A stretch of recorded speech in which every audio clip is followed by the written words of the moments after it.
With reference to the Delimitation Commission, consider the following statements.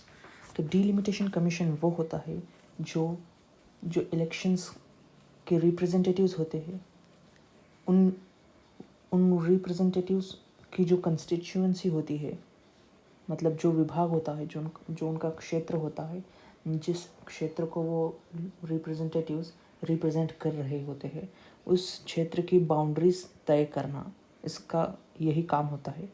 Delimitation commission का यही काम होता है। तो जिस तरह भारत में कई सारे राज्य हैं और हर एक राज्य में कई सारे ज़िले हैं।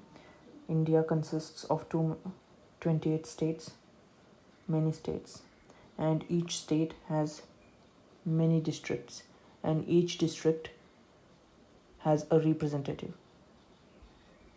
तो एक ज़िले का, एक डिस्ट्रिक्ट का जितना एरिया, जितना क्षेत्र होगा, उस क्षेत्र को वो रिप्रेजेंट करता है, और उसी को हम इलेक्शन के वक्त, चुनाव के दौरान सिलेक्ट करके, वोट करके, चुनाव करके उसे पार्लियामेंट में पहुंचाते हैं।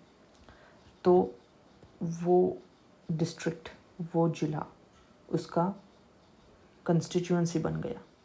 तो इसी कंस्टिट्यूएंसी की बाउंड्री तय करने का काम डिलिमिटेशन कमीशन करता है।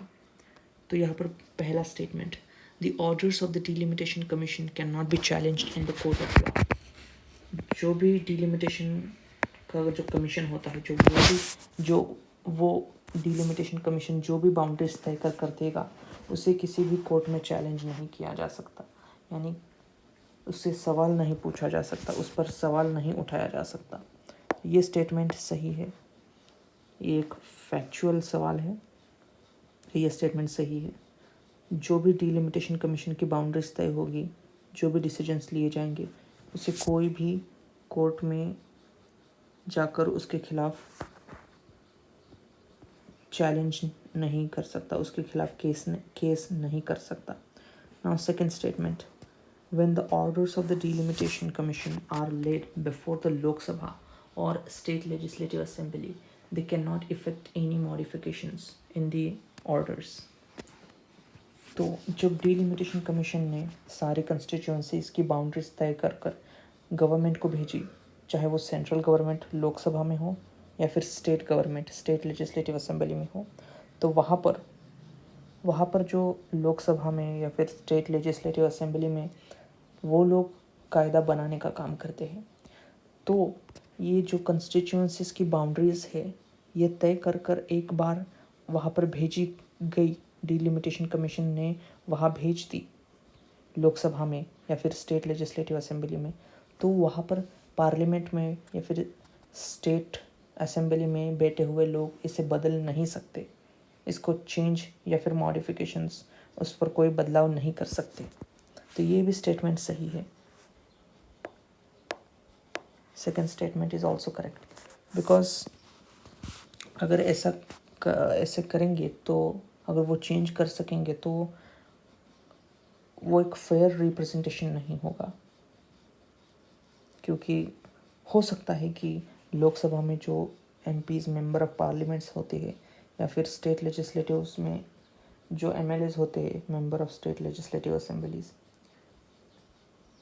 शायद वो उनके हिसाब से उनके फेवर में बाउंड्रीज़ को ऑल्टर करें, बाउंड्रीज़ को चेंज कर सकते हैं, वो उनके फेवर में कर सकते हैं।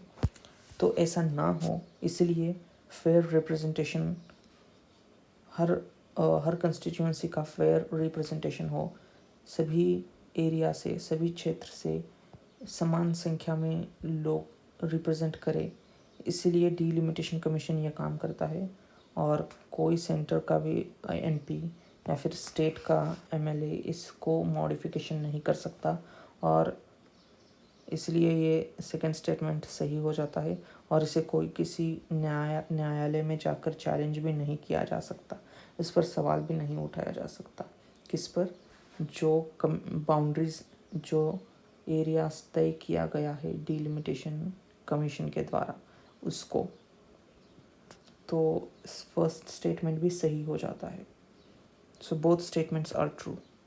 Now we have to select which statements are correct. So both 1 and 2. So option C is the correct answer to this question.